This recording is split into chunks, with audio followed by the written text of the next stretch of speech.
Hello, I'm Kimilia and this is KiniNews. Muhyiddin said he will not be defending the Bersatu president post in the party polls next year. This came as a surprise to many delegates who immediately urged him to reconsider. Bersatu co-founder and president Muhyiddin Yassin has announced that he will not defend his position in the party elections due next year. He said this during his address at the Bersatu National Delegates Conference in Shah Alam today.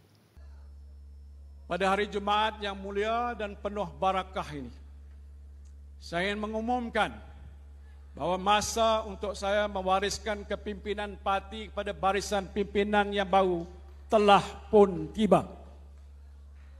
Dan untuk itu saya ingin menyatakan bahawa saya tidak akan mempertahankan jawatan presiden saya dalam pemilihan parti yang akan diadakan sebelum hujung tahun hadapan. He also advised Bersatu leaders to engage in discussions to ensure that all of the party's experienced figures will have a role to play. He said this is important as it will allow for the party's strengths to be used more effectively in the future. Muhyiddin added that his final message to members is to take good care of the party, and he praised that the transition process will be conducted in an orderly manner. His announcement was met with surprise by many delegates who immediately urged him to reconsider. Sirul has remained silent on Altantuya's murder mastermind. In an interview with Al-Jazeera's 101 East program, he also revealed that he had been paid for his silence in the past.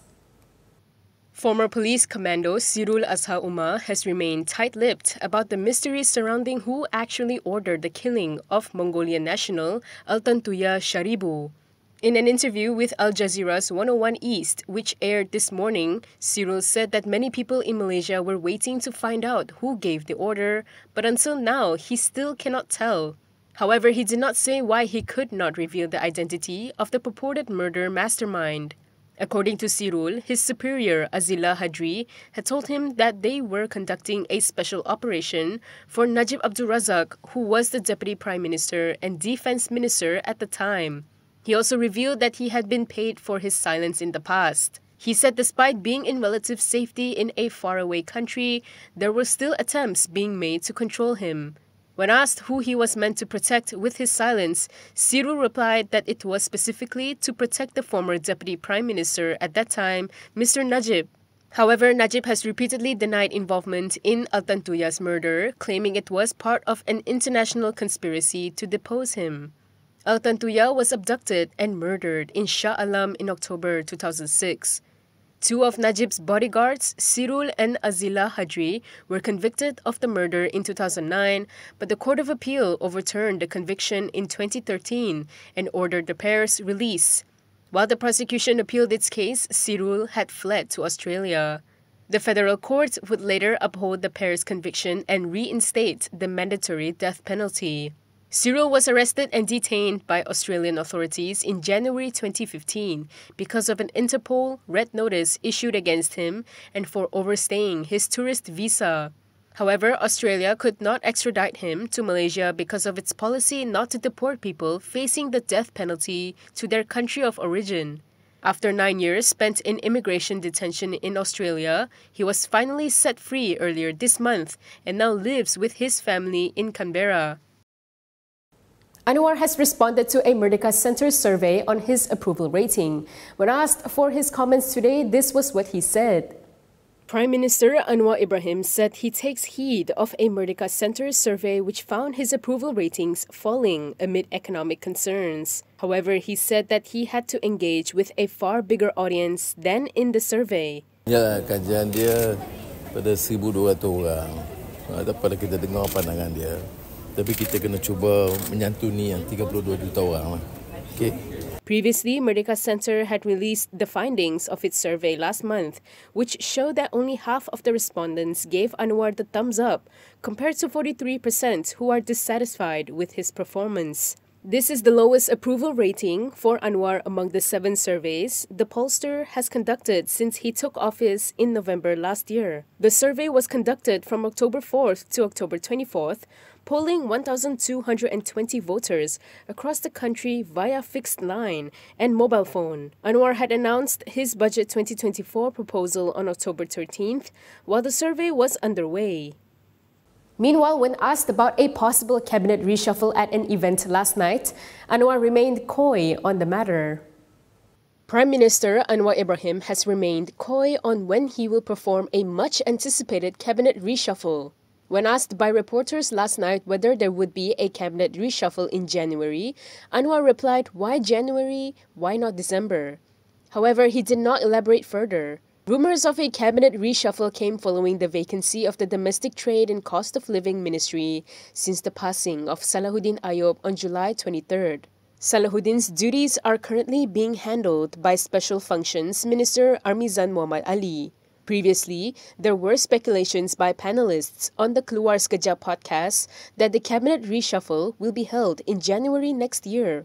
During the podcast, former Bangi MP Ong Kian Ming had also mooted that Anwar should appoint a second finance minister and named 15 possible candidates. Currently, Anwar is in charge of the finance ministry and handling matters related to federal territories. A Bersatu leader was charged in court today over an allegedly seditious statement he made during a launching ceremony of PN's Kemaman parliamentary by-election machinery.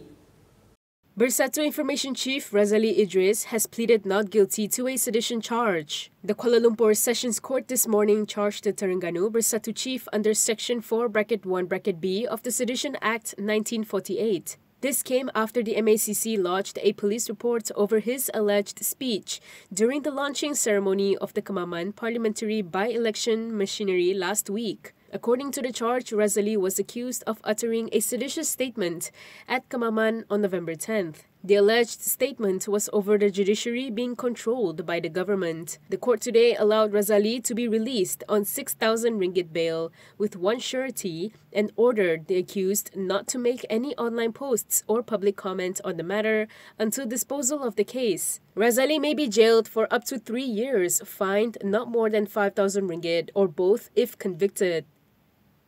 Zahid is recuperating from surgery as has been advised by doctors to take a rest period before returning to duty. Deputy Prime Minister Ahmad Zahid Hamidi announced that he is currently on a rest period before returning to duty.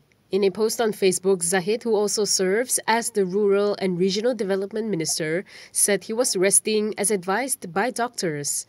Zahid also thanked everyone who had prayed for his health after undergoing surgery the other day. He thanked them for their prayers and support and said, "May Allah facilitate all affairs and place us all in His mercy and love." Zahid also attached a picture of himself smiling in the post. However, he did not provide further details about the type of surgery he underwent. Last Sunday, Zahid's daughter Nurul Hidayah had said that her father's health condition was good after undergoing a surgical procedure last Thursday. And that is all from me today. For more stories, you can go to Kinitv.com. You can also follow us on Instagram, Twitter, YouTube, and Facebook for the latest news updates. If you'd like to support independent media, do consider subscribing to MalaysiaKini.com. I'm Kimilia. Thanks for watching.